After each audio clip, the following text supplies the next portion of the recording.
Josh Liston from On the Bubble podcast, an oral history of television fandom, part of the Gunna Geek Network, just like the show you're checking out now. Josh Liston. Shows on the network are individually owned and opinions expressed may not reflect others. Find other awesome geeky shows at GunnaGeekNetwork.com. This is the official GunnaGeek.com show. Each week we run down the latest news and happenings in the world of geek. These are your hosts for the show, Steven, Chris, and SP.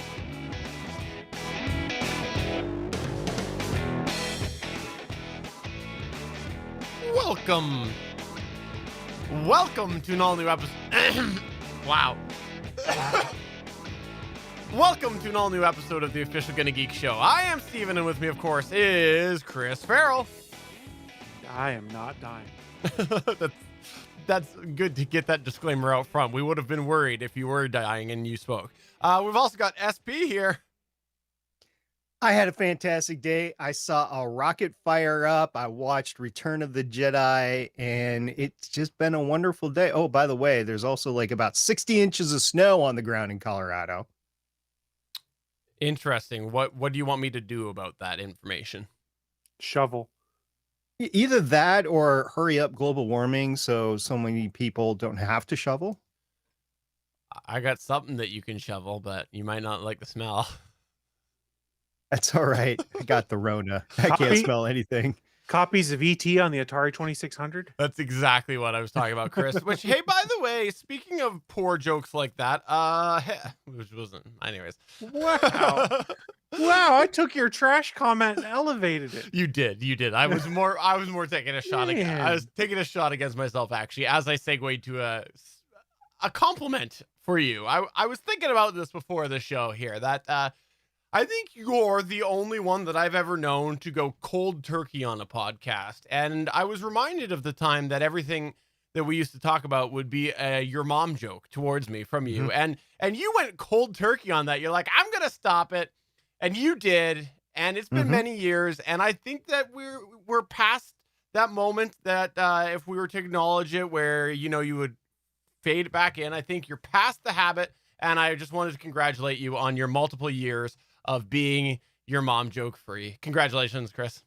You mean after you've tried to entice me multiple times into backsliding over the past few years? Exactly. I just tried to entice you tonight and you didn't take the bait. I think I did it once just to play along, and then I felt dirty because I went back to the well for an old joke. You apologized right after you did. I remember. I don't remember when it was. It was uncalled for, and I have evolved past that kind of humor. So congratulations, Chris, on your multiple years free. I think that you are now the sponsor for other people who tell your mom jokes. So dads.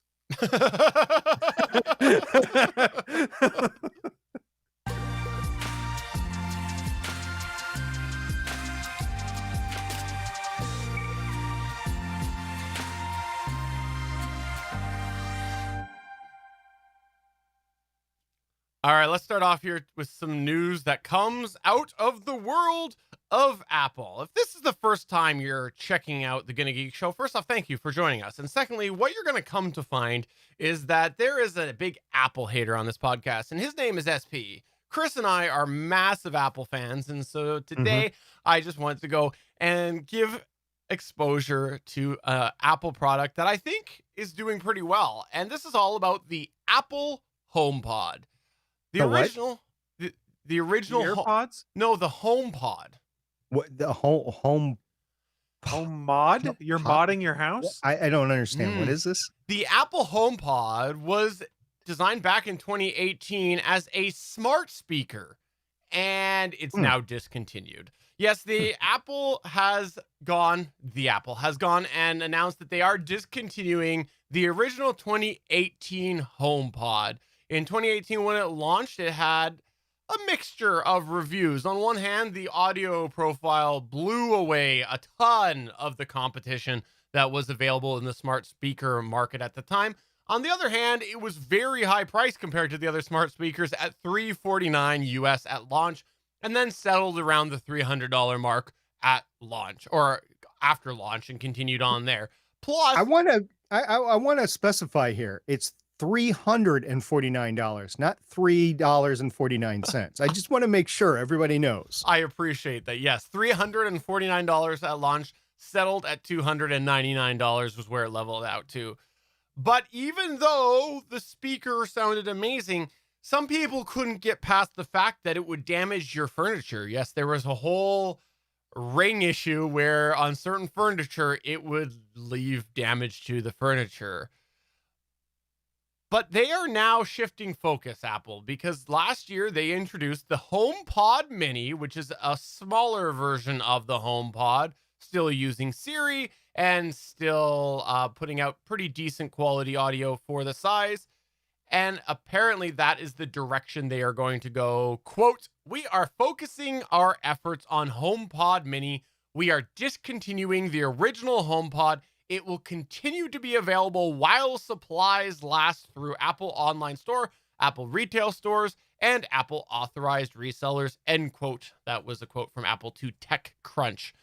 Now, this is interesting to me because honestly, one of the biggest detriments to the HomePod and the HomePod Mini is Siri, because Siri just pales in comparison to everything else. So it's interesting to me that they're going to continue with the not good audio one, because I could see some people making the argument that, well, the HomePod does sound really good, and it still did sound pretty good compared to some of the upper tiers of the Amazon devices and the Google. But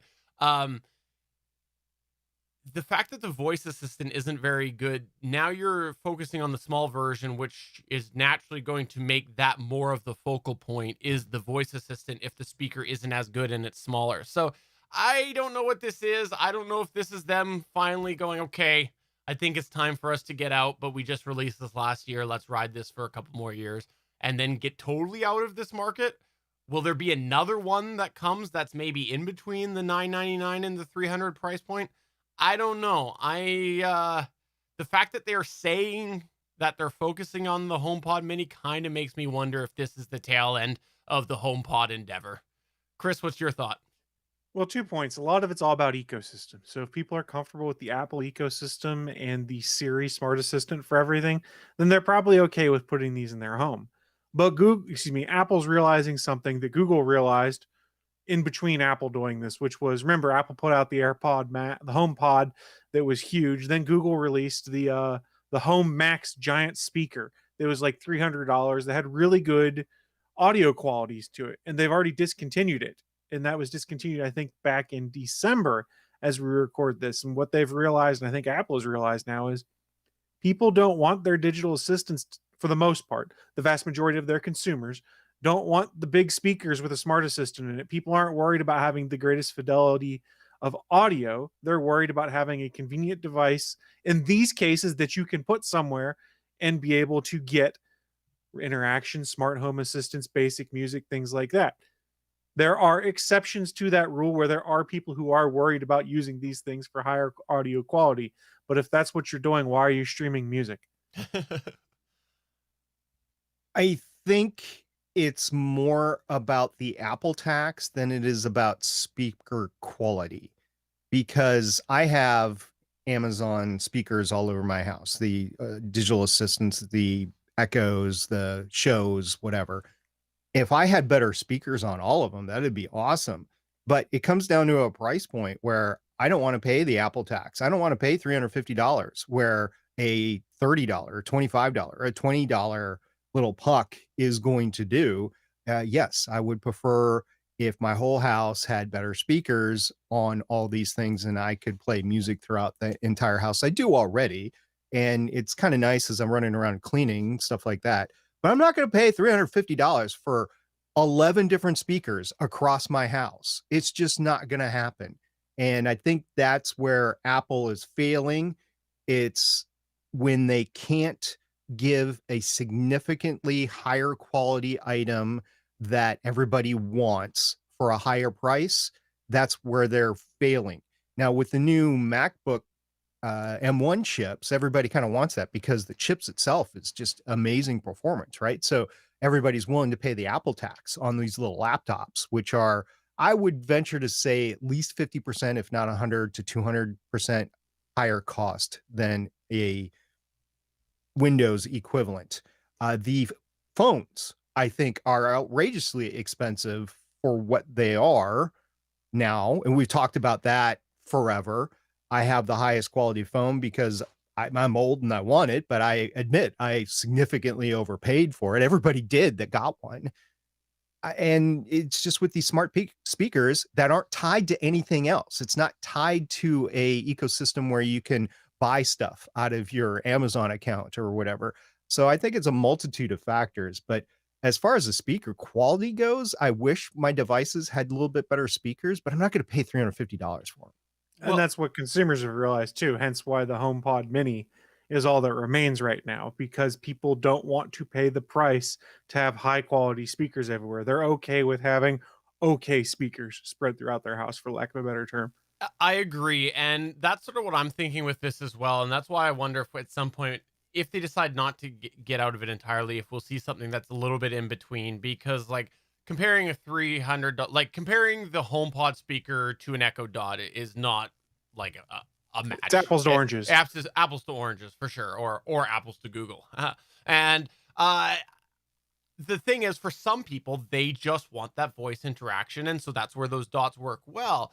But I think when you look at like the Amazon line, they've done it great. They've given a balance or a variety of like sub $200 offerings, and some of them have displays, some of them have better quality sound, some of them are like just a dedicated Echo unit, the Echo Plus, that have good sound, and then you've got like the Echo Show 8, which has good sound. Maybe not as good as the Echo Plus, but almost there. In some ways, a little bit better because I own both. But it has a display. So you have all of these variety of options to fit every person's sort of desire and needs, and not spend $350, right? So I think that 350 is too high. I could see them getting away with something around the $200 mark, but I think that they're just way out in left field at the moment, and that's why they had to discontinue it. And yeah, I am one of those people who doesn't have an Echo Dot in play anymore because I wanted the better sounds. The smallest one that I think I have that I would call like the most basic is the Echo Show 5. I mean, I think we talked about it when this originally dropped, is, for lack of a better term, this is a Me Too product. This is Apple saying, hey, look, we have speakers for our smart assistant. And they were billing it as, hey, here's a great way to hook into Apple Music, which is a good streaming service. And at the time did not have hooks into other services. But now you can get Apple Music. I think you can get it on Google devices. I think you can get on the Amazon devices, things like that. They've spread out and realized, hey, as long as people are subscribing, we don't care. And they were so far behind when it came to putting these speakers in your room that it was a tough sell. And honestly, the best reason to have bought the HomePod was to buy two of them to pair with your Apple TV as a easy, cheap surround sound, high quality sound for your television. Because that's one of the things that they didn't really advertise it very well, but you could pair HomePods directly with your Apple TV. So if you just had a flat screen on a wall, that was an easy way to get rudimentary surround sound, or at least better sound coming out of it. I don't think this is a bad thing. I think I wouldn't be shocked if Apple eventually decides to get out of this market, because I don't see it as being a big winner for them. They sell a few, and maybe it helps them drive some Apple Music subscriptions, but probably not enough to make them say we have to keep this line of hardware going. And that's fine. I think there's nothing wrong with saying this may not have panned out how we want and backing out of it. That's true. It's a tough market, digital assistants. It is, especially when Google and Amazon are both doing it very well. Now, I've expressed issues with Google's actual home interaction, but when you look at it from the perspective of Google Assistant's evolution from the Google Now time, back when it was called Google Now, like, they have just done so much, every big generation change of that, and Amazon came in strong from the start. So yeah, it'll be interesting to see what happens. Look, it's a tough market. Did you see what Microsoft did with their only Cortana speaker this week? It was the Harman Kardon Invoke. That was a speaker that was designed to have Cortana built into it, and they just dropped a patch and updated it to remove Cortana from it. So now it's just a glorified Bluetooth speaker.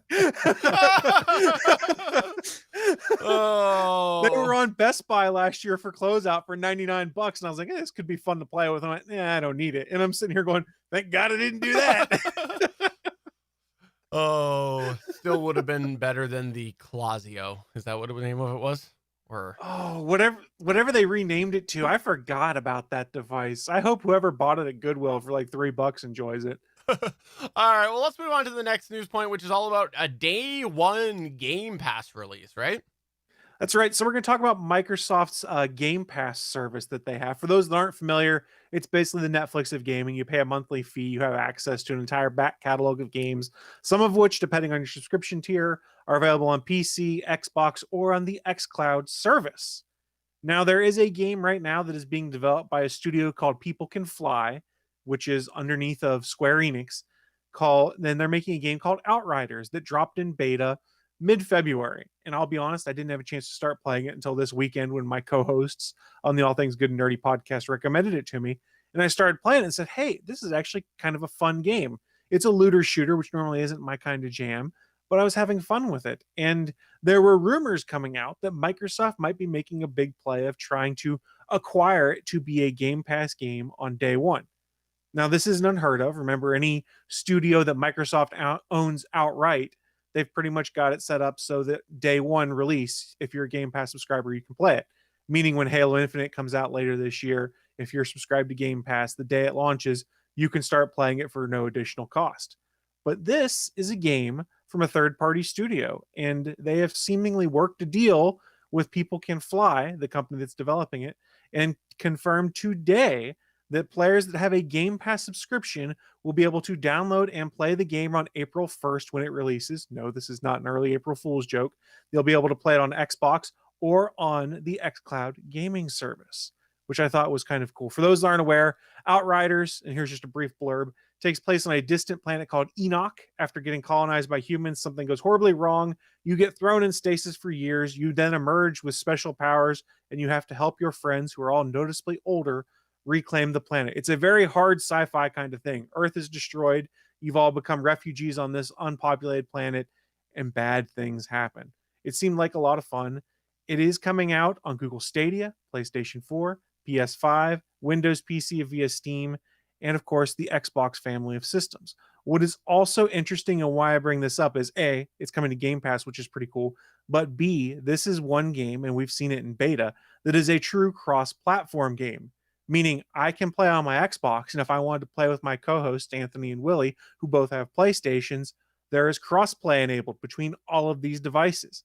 So it doesn't matter what ecosystem you've bought into, you can play Outriders with anyone else. And this is a big deal to me because I'm bought into one ecosystem, my friends bought into another, and now I've got a chance to play a looter shooter game with my friends, and I'm looking forward to it. And while we're talking about it, I sort of get the play that Square Enix / People Can Fly are making here.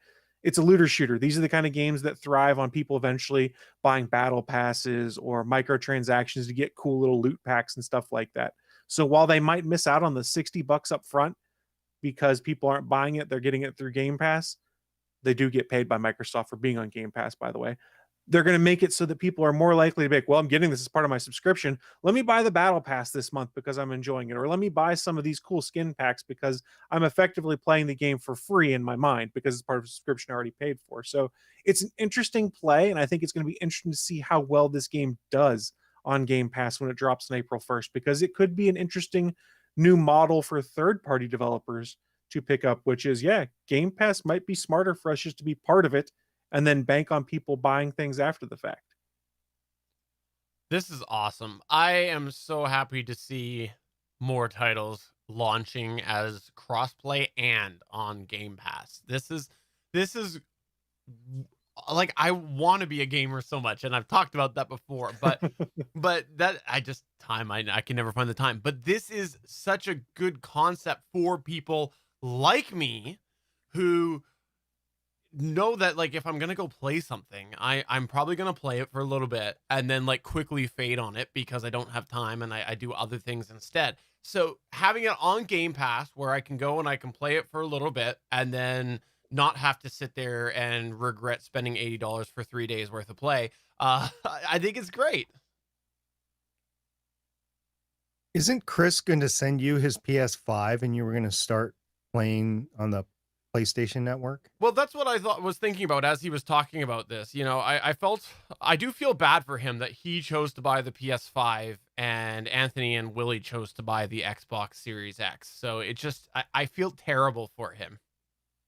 I know. Right. Somebody should take it off his hands. I know how much Chris likes the PlayStation controllers better than the Xbox controllers. Well, Steven, I'll send you my PlayStation 5 immediately. Oh, perfect. Don't worry. I'll send it immediately. For those of you not following the joke, Chris has made it very clear on this show that he bought the Xbox Series X. And generally his co-hosts over on All Things Good and Nerdy are more Sony fans, right? They prefer the PlayStation, and let's clear things up. It's not like there's a little console war going on. We have preferences, but we never really get to Microsoft's better because of this and Sony's better because of that, because console warring is dumb. If you go out and console war, you're wasting your time. You missed See- that opportunity for promotion. You could have like teased that on these listeners, No. and then they would have No, gone no. over there. No, I hate console warring.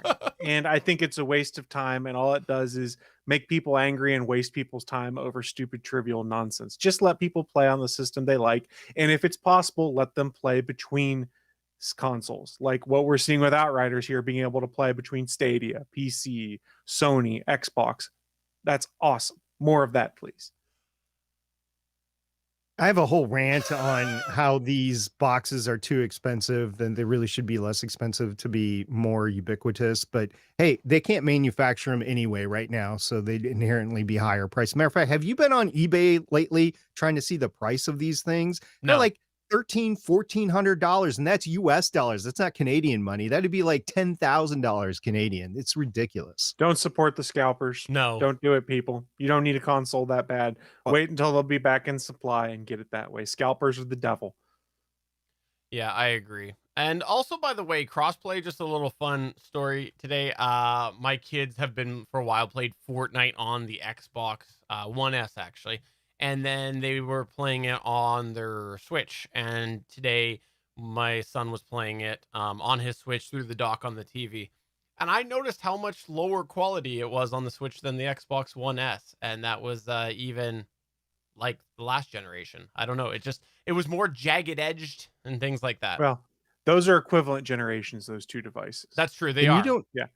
and you don't even have a 4K TV. You just have the 1080. Yeah. But I had noticed Yeah. that it just looked quite a bit different. So Huh, okay. There's some interesting stuff you can see on that. If you go look at some of the Digital Foundry videos where they break down how Fortnite works on the Switch, it's fascinating how well they've made it work on there, and they get into the compromises they made to do it. But yeah, it's not a very powerful chipset in there to do the same things that even the ancient Xbox One chipsets were able to do. By the way, Steven, that wasn't a dig on you that you didn't have a 4K TV. By the way, I wouldn't have a 4K TV if I hadn't had mine go out on me last year. So I'm sorry if that I made you feel like you were no, you living without. You didn't, and I regularly admit that I'd like to get a 4K TV actually, but it's like they're a dime a dozen now. You can get them cheap, you can get them expensive. So at some point it'll be in my future. But let's go on to our next news point here, which is all about our favorite trusted friend of the Gonna Geek show. That's right, it's Hubble story time. Yeah, we have got a Hubble news story again. I had kind of not done any Hubble news stories in the past, but in deference to my two co-hosts and their love for the Hubble, I just needed to bring this back because it was a close call this past week. And oh, by the way, we have another update after that. But let's talk about the Hubble first. On a NASA statement that was made on the 12th of March, 2021 on their website. They have a blog on their website, by the way, with all these news stories. So if you just go to nasa.gov, you'll find the blog over there. It's, quote, the Hubble Space Telescope returned to science operations on Thursday, March 11th at 8 p.m. Eastern Standard Time. Wide Field Camera 3 remains suspended while the team investigates a low voltage issue that prevented it from returning to operations. The telescope has completed its first observation since returning to science mode using the Cosmic Origins spectrograph instrument to map gas flows in an active galactic nuclei, unquote. So a couple of things of note there. First of all, Hubble telescope went offline. We talked about it last week with the software glitch. It came back, but it came back without its main instrument, the Wide Field Camera 3, and it was because of a low voltage issue. So this concerned a lot of people that the Hubble was entering into end of life faster than everybody expected. Well, Steven's scared it's going to land on his house now. I don't think that's scary. I think it's just an expectation. Are you going to catch it? Just welcoming your alien overlords. They're going to drop the telescope on your house, right? Well, NASA followed that statement up with another statement on the 13th of March, 2021. So that would have been Saturday. The Wide Field Camera 3, now we'll just refer to it as WFC3 instrument on NASA's Hubble Space Telescope was brought back online on Saturday, March 13th at approximately 7 p.m. Eastern Standard Time. The instrument was shut down as part of the normal observatory safe mode activities that occurred on Sunday, March 7th, in response to a software error on the main flight computer. After starting its recovery on Thursday, March 11th, WFC3 suspended the process due to a slightly lower than normal voltage reading for a power supply, which triggered an internal instrument safeguard. Analysis showed that the voltage levels in WFC3 power supplies have slowly decreased over time as their electronics aged. The electronics experienced colder temperatures when the hardware is turned off in safe mode. This factor, coupled with the power the instrument components draw as they are turned back on, contributed to the small voltage fluctuation that suspended WFC3 recovery operations. Further detailed analysis indicated that it would be safe to slightly reduce the low voltage limit to avoid a future suspend, and it would be safe to recover the instrument to its science state. The instrument has now been safely recovered. Standard calibration of the instrument and other pre-observation activities will be conducted this week. WFC3 observations will then be included in the science timeline so that the instrument can once again collect data and continue expanding our understanding of the universe. So yay, you guys got the Hubble back, but oh no, you guys got a 30-year-old car back that is needing to go into the shop quite a bit. I can still get to Walmart with this analogy. I was gonna say, like, you can go and you could buy yourself a brand new, like, let's go with something basic, like a brand new Toyota Corolla. Okay, that's new. It's probably got some cool bells and whistles if you go and move up a package and things like that, and it's fun. But it just doesn't compare to taking Grandpa's old Crown Victoria for a spin around the block. If you go and you take Grandpa's old Crown Vic or Grand Marquis, that's just that's just the cat's meow, as they say, right there. So that's what the Hubble is. The Hubble is Grandpa's Crown Vic, Cadillac, or Grand Marquis. I'm just throwing old vehicles out. So yeah, I was thinking it was more like a Honda Civic. You can drive it into the ground forever and it'll just keep going. Because there's one gal I work with who has like a 30-year-old Honda Civic that she's got like 350,000 miles on, and the thing's still going strong. It's insane. Yeah, that's true. You guys can have your old cars. I'll take my Cybertruck when it comes in. Well, your Cybertruck ain't in space yet, is it? My car's in space in this analogy. I see. All right. Don't you wish you had gone with a Tesla for your example, SP? Right? You'd be good then. You said Tesla Roadster. Roadster. Is a Tesla.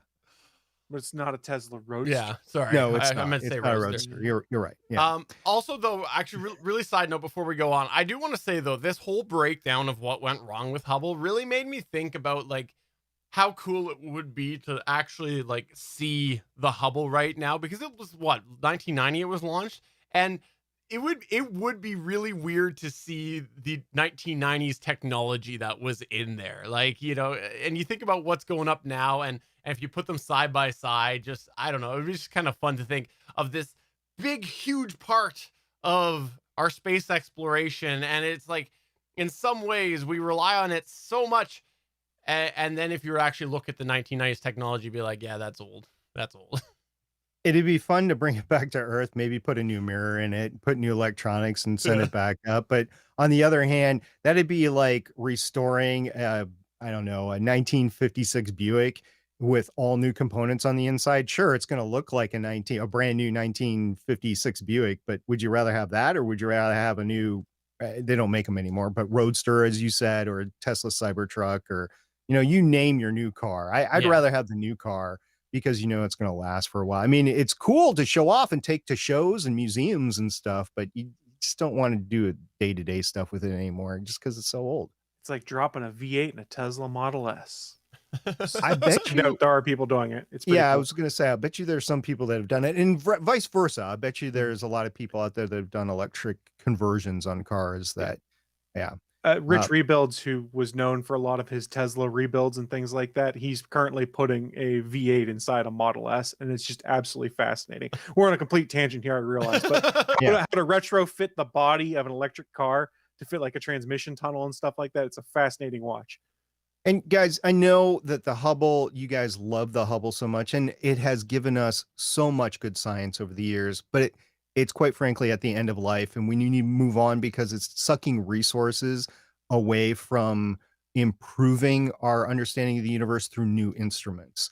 And I think we need to progress now. I mean, it's working great right now because there's nothing else out there to replace it one for one, but I really think we need to move on, which leads us to the next news story. James Webb Space Telescope. All right, I saw this article in The Atlantic and I was like, what? I was like, okay, well, this actually makes sense. I was worried about this. I wish I would have said something on the podcast like 6 months ago, but I was legit worried about this, and apparently I wasn't the only one. So the headline is James Webb Space Telescope is at risk from pirates. Yes, you heard me right. Pirates. Yar. Pirates of the Caribbean. You got it. That type of pirate. Okay.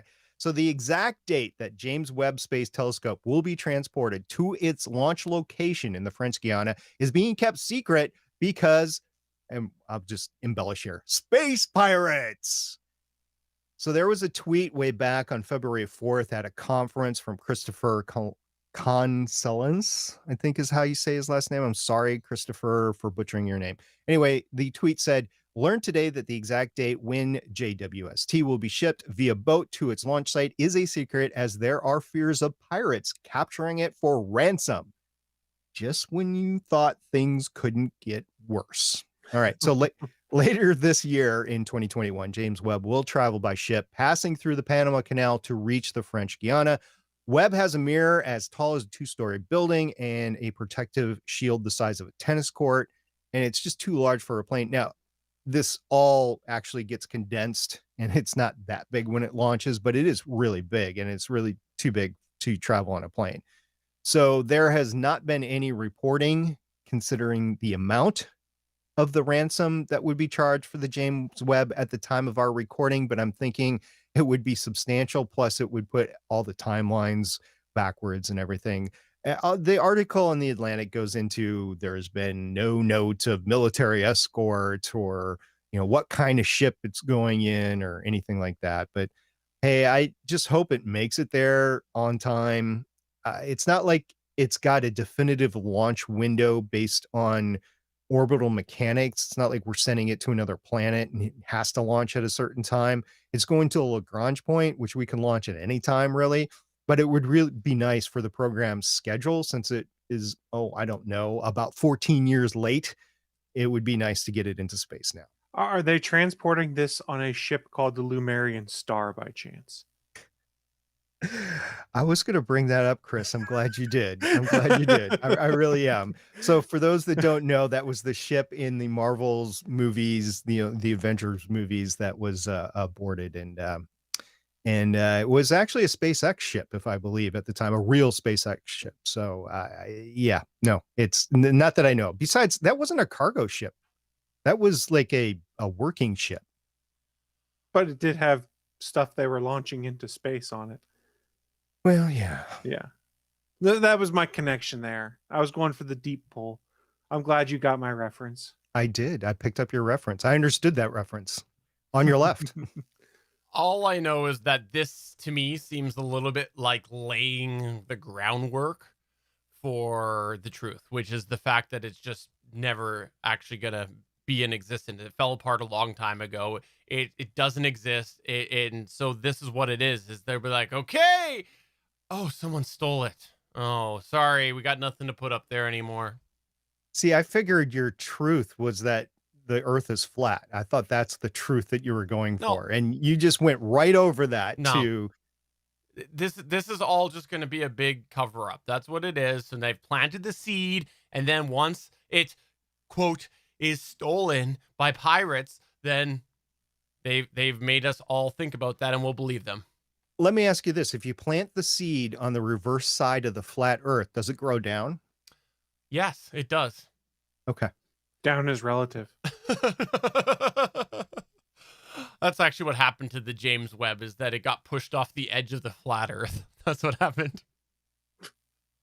I could believe that of a great many things. Send all of your hate mail to js@gonnageek.com. No, That's no. JS. Go ahead, Steven at gonnageek.com. Yeah, sure. Well, I'll take that this time. That works for me. All right. Well, let's talk about Microsoft Teams issues. This just happened today. We're recording this today on Monday, March 15th, 2021. Microsoft said today that it was rolling back a recent change to its authentication system that affected thousands of users of various services, including the very popular Microsoft Teams app. Outage tracking website downdetector.com showed that more than 26,000 people had reported issues with Teams, while over 3,000 users at the time of this article being written reported issues with Office 365. Microsoft did acknowledge in a tweet that they were rolling back the issue, but that it was taking longer than expected to do the rollback. And this affected a variety of different services, as you might expect if it's tied to the authentication system. And the reason I wanted to bring this up right now is because I think the era we're in at the moment, like if you looked a year ago, maybe a year and a month ago, at an outage like this, you'd be like, yeah, okay, so some people lost Teams, like some people lost a few Microsoft services, but we're in such a digital world now, and so much is tied to various Microsoft services that this will have affected a whole bunch of things. And I just went and looked in one of the articles I found. They had a bunch of tweets that they just pulled from the internet, and a couple examples on like vaccine appointments. There was someone that had said that their notification list was not working anymore because of that. There was various classes that were canceled, of course, because of Teams issues. You had internal calendars. And I might admit that at some point today, I got a notice from my IT help desk about a Microsoft issue, which when I tried to load the email gave me an authentication issue. So I suspect it was probably tied to that. So it's just been such movement with Microsoft Teams, and for them to have something like this and then the patch to take longer. Ooh, I feel bad for Microsoft there. Have I told you guys I use Teams at work? I think I have, right? Yeah, I do too. Yeah. Yeah, me too. We're retiring Teams in about 90 days or something like that. We're just going to stop using it. There's really nothing to replace it. Nothing Interesting. that's going to work from home as well as it does in the office. It's just going to go away. They decided not to buy the license. I don't know how much the license was, but they decided to get away from it.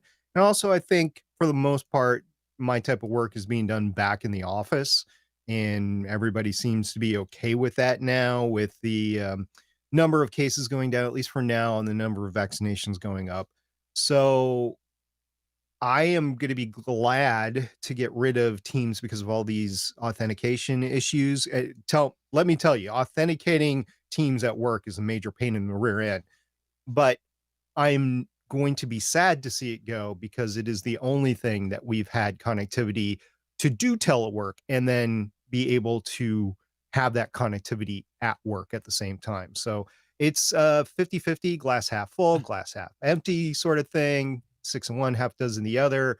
And I just personally, I'm going to be glad to see it go, because then it's just back to business as usual for us. Well, but the thing is, like, there's different types of workplaces, right? And there are we'll call them old school mindset workplaces, which end up having things like this where they can just eliminate a digital communication platform. And then there's ones that are cross regions that are a little bit more digitally thinking that couldn't remove Teams. They would need a replacement. And like you said, you guys don't have a replacement. That's because there isn't a lot that is going head to head with Teams right now. Like, so many of them were using Skype for Business. Well, then Microsoft pulled out of Skype for Business and moved towards Replaced Teams. it with Teams. With Teams. So there is, like, Teams is, you guys, you may be able to get rid of it at your workplace, but there are so many that wouldn't be able to. And I think that that's actually the future of the workplace, is not be relying on the face-to-face communications. I think that's my future. Do you know if your workplace has tried to use Slack or any alternative to Teams, or is Teams it? The thing is, they're not. I don't think, like, in my opinion, and this is my personal opinion, I don't think that Slack is true competition for Teams. I think that there are elements that they try to do with like Teams channels compared to Slack. But I think when you look at the overall product of Teams, right from that area to communication, like to meetings, to email, like all File of that sharing, integration, that file sharing, like, because it's all getting worked into Teams. I don't think Slack's anywhere near Teams. You can use any kind of service to replace like the chat functionality Yeah. or the calling functionality, but being able to literally hit a button and pull up a slide deck inside of a Teams call, edit it on the fly, talk about it, give control to, say, Steven because he wants to show something off. That's interesting stuff that I think only Google might have something similar. And the work I work in, you won't be able to use Google for that. We're all bought into Office 365. And for the most part, once we transitioned, it's been kind of a revelation as to how it's made many things easier, aside from the occasional hiccup like these authentication issues, stuff like that. But that's kind of the exception to the norm at this point. So we've been really lucky that the migration to Office 365 and Teams where I work has actually made our lives a lot easier, and has actually made it so that they've set up schedules so that even when we go to whatever the new normal is in a post-COVID era, we're still going to have a good chunk of the workforce working from home 3 to 4 days a week. Yeah. Here's where having 3 old dudes, and one of which is much older than the other guys, that would be me, I'll admit it, on the podcast kind of falls a little short, because I know that there continues to be distance learning at everywhere from the kindergarten level on up to the college level right now. And I don't think they're using Teams. I think they're using other specified platforms, and I can't remember what my daughter is using. There's a Google platform. They're using Zoom calls. I think Teams is mostly looking at enterprise solutions and things like that, Right. whereas Google actually has like a school-like product that they've got rolled out that has been helpful, I believe. Yeah, they call it Google Classroom. Something like that, yeah. You're probably more clued into it than I, because your kids are probably using something similar. Yeah. Yeah. No, for sure. And I think that that's where you're going to see that sort of fracture, because, you know, we had like, as of a year ago now, a whole bunch of different services trying to do things they weren't ready to do. They were trying to get in on that hot Zoom action that everybody was taking up on. And so I think now, you know, we're going to see some of that settle, and Teams will focus back towards enterprise and not so much towards school. And I think that's a really good point, SP. So yeah, I was just thinking of the next generation stuff. Like, so many people that start out in like the 20s and the 30s, they exclusively use Apple computers. And why is that? It's because largely the education environment really rewards the people that have Apple, or maybe it's a status symbol or something like that. So the Mac OS system really wins out on college campuses. This could be similar, where you have a architecture for distance learning that wins in the classroom environment, and then you try to translate that to the business environment. And it wouldn't be until the people working the IT that are out of college say, hey, I used this in college, I think we could use this, or maybe parents with kids or whatever, that classroom environments start to get more businessy as a competition to teams. Because you're right, Chris. I think this is going to continue into the new normal. My work is unique in that most of my work can't be done from home, but everybody else can work from home. So, I know we got a couple of news points, but I really like your point that you bring up there about how the generation going through school does set sort of what that next generation of technology is, because you're right. When Chris and I were in like the post-secondary type schooling, we ended up having a lot of people who were using Apple products in colleges and university and things like that. And then you see that play out now. Well, it occurs to me that at the moment, Chromebooks and cloud-based thing is so big in younger ages. And so is that going to be the push where, in 10 years from now, maybe less than that, 5 to 10 years, you've got a huge shift towards just like, I just operate in the cloud. Like I don't need Apple. I don't need a Windows computer. I just need something that works entirely with my cloud services. So for basic productivity tasks, we're already seeing that. We live in a browser-centric world for that, not necessarily hardware-centric, meaning as long as I can log into my Google account or my Microsoft account or whatever it is that we do all of our cloud-based productivity stuff in, it doesn't matter what kind of machine it is, how powerful it is, because it just needs a browser that works. And we're starting to see that now. And that was something that we'd sorted when I was in college, talked about this would be kind of cool. Now, when you start getting into more specialized kind of things you need to do, that's when the Chromebook kind of becomes more problematic, things like that. Like if you're doing video processing or video editing, things like that, you will need specialized hardware, things like that for it, or at least decent hardware in comparison to a Chromebook, unless you have massive backhaul on your internet and cloud-based servers that are going to do your video processing for you, but you still have to do work there to push things down the pipe to your machine. But it's interesting though to think about that as well, and I'll get off of this here. I just love this line of thought with things like xCloud, right? Like if xCloud is a success, look at what that's doing with video in the cloud, right? Like that could be a jumping point towards some of these intensive things being done in the cloud. Well, we've already started to see interesting stuff like that too, with television production and things like that for live event production, like the NFL draft. Let's talk about last year's draft. It used to be you had to have a whole bunch of people in one room that were running massive boards and things like that. They then shifted to, okay, this guy's in his house. He's got like 6 different computers spun up and things like that. But the production doesn't all have to be on site. We've seen it with sports to a lesser extent, where it used to be you always had the commentator and the color commentator sitting at a desk courtside.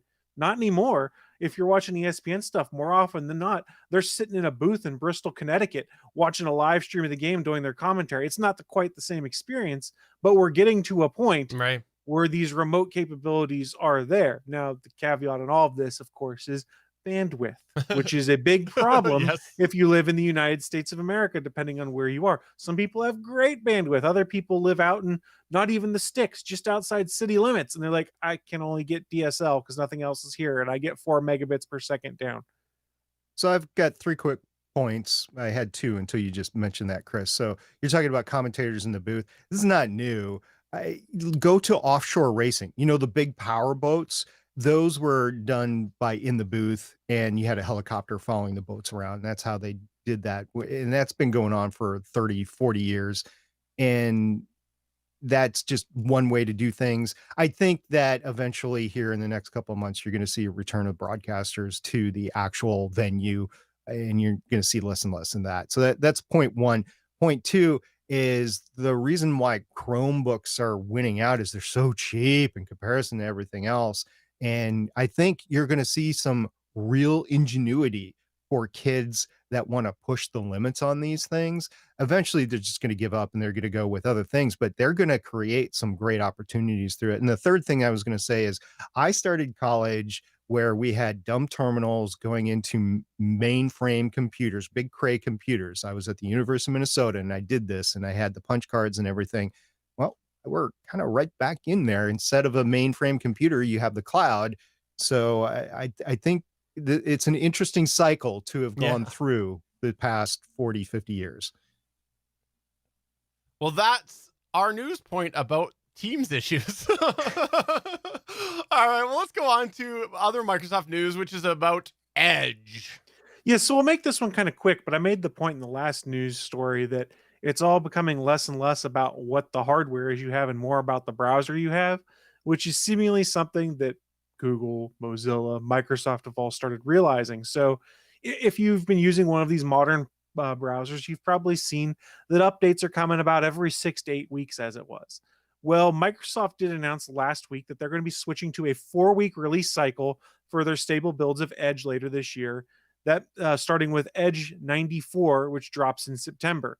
Earlier this year, Google had also announced Chrome is going to be moving to that same cycle with Chrome 94 sometime in the third quarter of 2021 as an effort to get more features out faster in stable builds. And since Edge is built on the Chromium engine, sort of makes sense that Microsoft would follow them down that same path. So why didn't I mention Mozilla's Firefox? They did this in early 2020, which I didn't realize, and moved to 4-week development cycles and putting new builds out, which is kind of awesome, kind of cool. Now, this is me saying that as an end user who doesn't live on enterprise systems and have to worry about IT security and going through and double checking to make sure there's no holes. They did mention that 4-week cycles might not be ideal for everyone, especially enterprise customers. So Microsoft is going to be rolling out what they're calling the extended stable option, through which Microsoft is going to roll out major Edge updates every 8 weeks and then bi-weekly security updates to those who choose that option. And Google is also offering a similar extended stable option to its enterprise customers. So if you're just, I want to use my computer to browse the web, once a month, basically, you're getting an updated browser, which is an awesome thing for us as long as you're updating your browser, because it ensures it's updated, any vulnerabilities patched, and potentially you're getting new capabilities. Like Suncast mentioned in the chat room, Edge is getting themes now, baby. We're good to go. Is the Chris Farrell theme coming soon? It's just me going, Yes, yes. What was the previous release cycle? 6 to 8 weeks, I believe. Okay. Is the theme for Agatha, it was Agatha all along, going to be on Edge? That's a good question. I mean, if you go to YouTube or Spotify or your music streaming service through there. Is the Better Podcasting theme going to be on Edge? If you go play Better Podcasting on youtube.com/GonnaGeek, I assume yes. What about the Three's Company theme? Will that be on there? YouTube.com, search Three's Company theme. Are you noticing a trend here of how I'm saying to find these things? YouTube.com. And he's not being paid by Google whatsoever. Google, if you want to pay me to promote youtube.com, I'm sure you don't. I will gladly just take like free subscription to YouTube Premium so I can let my subscription lapse. I'm sure. Or YouTube TV. Yeah. Yeah, or YouTube TV, because that's getting expensive. Yeah. Anything you want to throw in this, SP?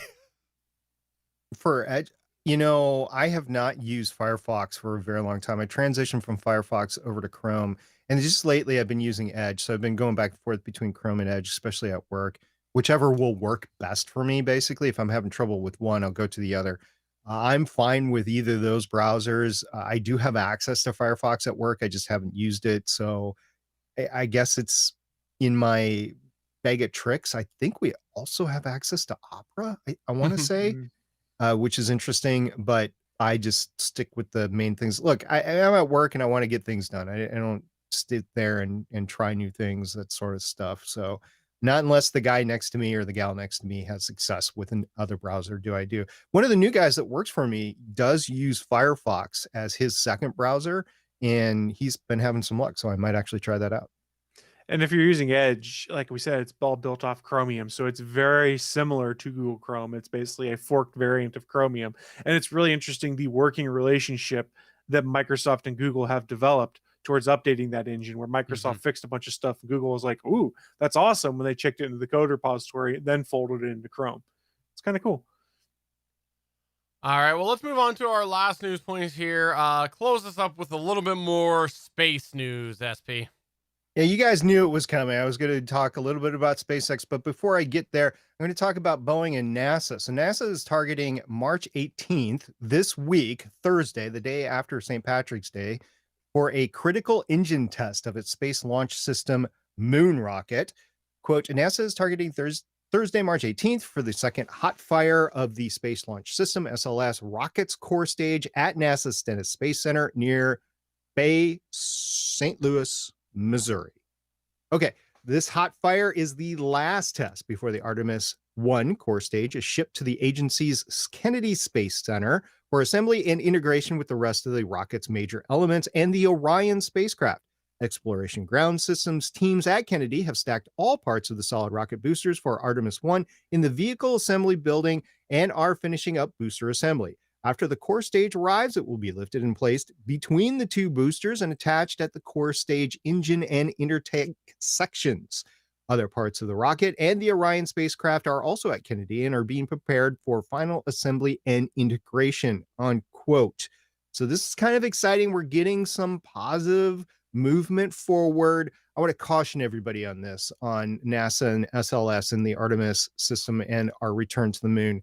With the pending budgetary situation that the United States is facing after the pandemic, the United States government, and with all of the COVID relief packages that have been passed over the last year, I'm not going to say that they weren't needed. They definitely were needed for a lot of people.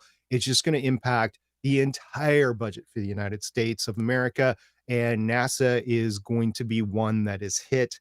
They've already stated that the goal of getting back to the moon in 2024 is too ambitious given the delays and the reduced funding that they had already had. So we're probably going to see a slip. Now, the only thing that will push this forward is if Biden really wants to see this done before his first term in office is finished, kind of like what Trump was trying to do if he got a second term.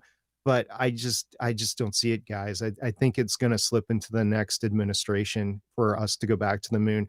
So yes, a lot of exciting things here. This test, this hot fire test, has to go right before the entire program gets derailed and rescoped and reprogrammed and things slipped out significantly to the right. So actually a lot hinges on this test coming up this week. So stay tuned. It's scheduled for Thursday, March 18th. For those that like watching it live on Facebook or on YouTube, there's going to be a lot of channels that are going to be covering this. NASA might actually stream it on their own stream. So just keep an eye out for it. I don't have a time that this is going to happen, but it's going to happen on Thursday. So if you're lucky enough to get to see the raw power of the largest rocket that the United States has ever made. Yes, I did say largest rocket that the United States ever made because it's going to be bigger and more powerful than the Saturn V. This will be interesting to watch. And remind me again, SLS, it stands for what? SP's lunch sandwich? Is that what it is? Oh, I'm hungry. Yeah.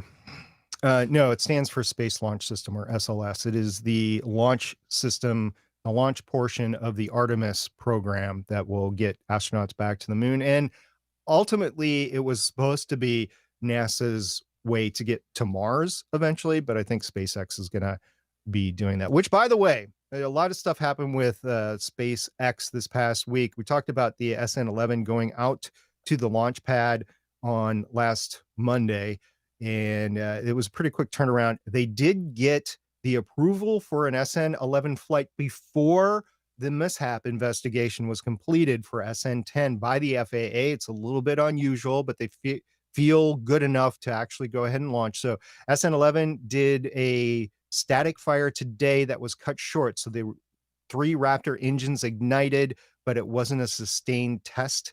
So they have to do that first. They have to install the explosive system in case anything goes wrong. So we're looking at something that's as early as Wednesday or Thursday this week. But here's the big news for SpaceX. They came out in internal company documents, which were seen by NASA spaceflight personnel, that's the whole thing that we talked about last time, indicated they have a goal to get to orbit with Starship and the Super Heavy by July 1st, 2021. So we might see an orbital version of Starship by summer. Now, I don't know if this is going to happen or not, but I know that he, meaning Elon, really wants to push forward on this for a lot of different reasons. And he's always been a driver for schedule. So if there's any way that he can actually make this happen, and hopefully they won't have any huge mishaps, because all the mishaps that have happened so far have kind of been programmed. I think it's going to be awesome to see something in orbit by July 1st. I don't know if we're actually going to recover successfully what goes up, but they're going to try a variety of different things. I don't know if you guys know, they actually they bought 2 oil rig platforms to actually act as launch and recovery platforms for Starship. Did I tell you guys that before? No. Yeah, so they're redoing both of those right now. Odds are one would be available for a landing platform only by July if they want to go ahead and do this, which will be important because as you're going up into orbit, you can't expend all your energy and then come back to Boca Chica. There's your Boca Chica, by the way. Yeah, you're just going to keep on going forward, and then you're going to drop where you lose thrust for the main stage. They still want to recover it. This is a completely reusable system. So they're going to try to recover it with a platform, a landing platform that's made out of an old oil platform. So there's a lot of moving pieces of the puzzle here. But yeah, that's what's going on with SpaceX. We'll probably see SN11 go up and hopefully come back down later this week out of Boca Chica or Space Base USA, whatever you want to call it. I'm going to keep calling it Boca Chica. And then we might see an orbital flight. I might actually drive down to Texas for it. We'll see. This is going to be exciting, guys. Cool. Well, thanks for updating us on that, and we look forward to you telling us what it was like to go to space. You said that this is all leading to your launch into space. Is that what this is? Shh, you weren't supposed to tell anybody. To visit Suncast. By the way, if you want to get, I guess it's the 15th, so the deadline is today. If you want to get on the SpaceX trip around the moon that's being financed by the Japanese billionaire, today is the deadline to get in to put your name in the hat for the initial round. So hopefully those that have wanted to get on board that have put their name in the hat. I left my wallet at home. You are at home, Stephen. All right. Well, thanks everybody for checking out another episode of the Gonna Geek Show. Before we go, let's take a moment here to talk about where we've all been doing things lately. I know that Chris Farrell, you mentioned All Things Good and Nerdy, but is there anything else that you would like to plug or promote, or plug that as well? Just a friendly reminder, excuse me, that there is other live content on the Gonna Geek Network. If you're watching us right now on Geeks.live as we record this live on Monday evening, you can scroll down to the bottom of the page, see our calendar of all of the other upcoming live events, and we really do encourage you, pop on over, check out some of these other live shows, and tell them that we sent you. SP? After that wonderful plug of the network, Chris, I'm going to feel really selfish by saying Legends of S.H.I.E.L.D. We just completed our WandaVision coverage. We had an exciting recording yesterday about the Punisher Season 2 with Chris from Play Comics. But the real news there is that next week we got Falcon and the Winter Soldier. Really excited about watching that. And I guess the girls are going to try to watch it with me. So we'll see about that. But I'm definitely going to watch it. We're going to podcast about it. 5 p.m. Eastern Standard Time, Sunday, Geeks.live. We'll be recording. If you have anything you want to tell us about your watch of Falcon and the Winter Soldier, just get it into us. Anyway, Stargate Pioneer at GonnaGeek.com or catch us on our Discord server, which you can find at GonnaGeek.com/Discord. Awesome. So for episode number 369 of the official Gonna Geek Show, I'm Stephen John Drew saying 30 years, 10 months, and 19 days as of today is how long the Hubble has been on its mission. Yes, Stephen, but how long was it actually manufactured? You got to go back in time for that. Hey guys, I'm SP saying we'll see you guys in 2 weeks. 2 weeks. No show next week. See you in 2 weeks. I'm Chris. Hubble going to drop on Steven's house. And yes, yeah, we won't have a show next week. Thank you, SP. Bye. Bye.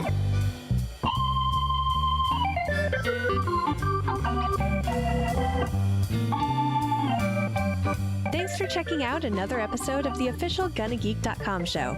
If you like the show, please give us a 5-star review in Apple Podcasts or a thumbs up on YouTube. You can always join us for our live recording sessions, which stream Mondays at 8:45 p.m. Eastern at www.geeks.live.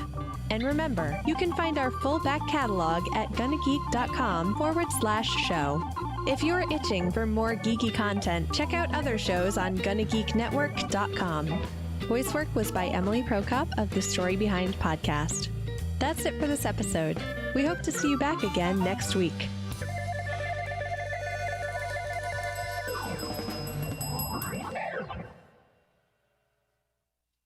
Is Willie around? I think so. Why the bell? I don't know, because it was sitting right here and I felt like ringing my bell. You know me, I don't need an excuse to ring my own bell. I thought you needed to have your bell buddy with you. Sometimes me and my bell buddy, we like to get together.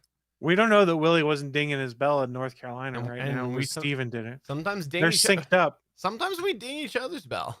That's what we do. Ring-a-ling, ding-a-ling. Hey, I want to say thank you to everybody that dropped by in the Yeah. live chat. It is awesome having you guys there. I was watching the chat all tonight. I didn't post a lot in there, but thank you very much, everybody, for coming by. Albert, you're with us every week. Thank you very much. And we got Suncast, Kent, Damien. You guys are awesome for checking us out every week and talking with us in the chat room. Really appreciate it. What was I gonna mention? Oh, you know my mic mute problem that I was having. So Did I you don't know fix if, it? if you watched the Better Podcasting live chat last week. I No, kind of no, I didn't. No, not you. If anybody watching at the end of the show, I had pointed out that I had noticed that there was a capacitor that was leaning onto the contact, and I pulled that back, and it's been sitting here since. Now it very well could have been dust or something, but today it was 100% solid. So I guess we'll see. I'll leave the housing off a little while longer and see, right? And Is make there sure- any side of bulging in the capacitor? No, or there's not. leakage? No, there's not. So I think if that was it, I think it just sort of slowly bent over and touched those contacts. But it also could have been a complete fluke and might tomorrow be broken for Better Podcasting. Boom. Yeah, we'll check it tomorrow. Yeah. Damien is not here. Thank you very much, Damien, for being here. We greatly appreciate that. Odds are he's making dinner. Yes, my West I Coast like buddy. dinner. What you making? Anything good? I want some. Do you cook or does the missus cook? I cook most of the time. Yeah, that's what I thought. So what are you cooking? I already made mine. It was a oh crap, what did I make? It was couscous, carrots, and God, what was the name of the fish that I made tonight? Something white? Yeah. I can't remember all of a sudden. Let me look up the menu because I have Was it it- on my computer. Was it frozen? No. It was refrigerated. You still use Is- that do- what's are it you- called service? You talked about that last year. Yeah, I use HelloFresh. It gives me 3 meals a HelloFresh. week. It was one of my HelloFresh meals, and I, honest to God, cannot remember the name of the fish. It's really good, but the name always trips me up. Jessica had they have HelloFresh too. Yeah, I Yeah, had Hello. meals every week. chimichurri barramundi with lemony carrots and garlic couscous tonight. Was How it much lemony? is that for 3 meals a week? 3 meals a week for 2 people is $65. It's not bad. No. It's not terrible. No. For- And then And I what- also have Tuscan beef stuffed peppers to make this week and hoisin honey chicken with green beans and jasmine rice.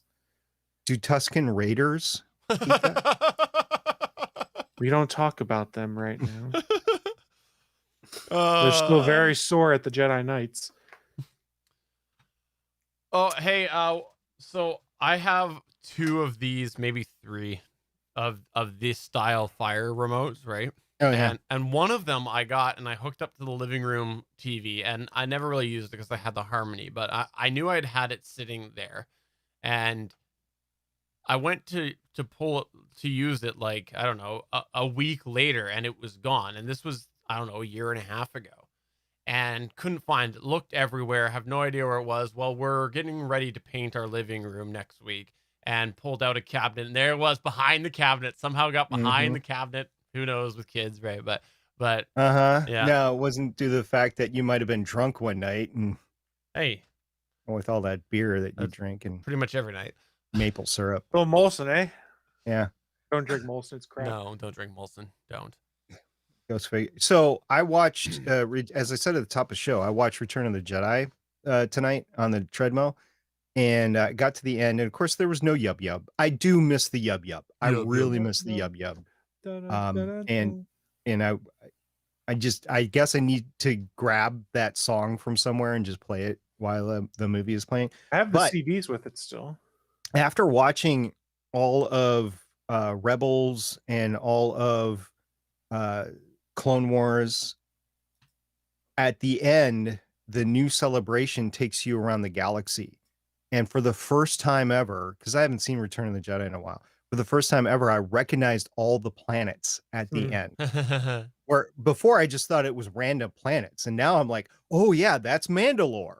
And that's Naboo, which I knew actually. And that's, I recognize there's like 5 or 6 different planets. Coruscant's on there. So I remember all these planets. I'm like, okay, well, that's pretty cool. And one of them was from Rebels. What's the planet that Ezra's from? I can't remember. That was a planet that was on there. So yeah, that was pretty cool that I connected the dots there. It's not all the time that I get to connect those dots. Well, thankfully, we're moving on from that chapter of Star Wars for now. We're not. Have you seen all the series and everything? It's none of it's moving forward. That's true, actually. Moving forward past the good stuff. You bring up a good point. It's before you the bring up a shit. good point. It's not, but I mean, Andor's on Yeah. there, and I guess But- Ahsoka's there, but it's sandwiched see- in between Return of the Jedi and Force Awakens. I guess it depends on what they do with. Yeah, that's true. I can see that point. I was gonna say the Obi-Wan series could be really interesting because like it is an era that is sort of unexplored with him, right? You have So- not seen Rebels. have No, you? but it's Okay. anyways, There's an important scene. There's that an important happens. Obi-Wan scene in okay. Rebels. Yeah. Well, then you know what? Star Wars is junk. Nobody should ever watch any more of it. Have a good night, everybody.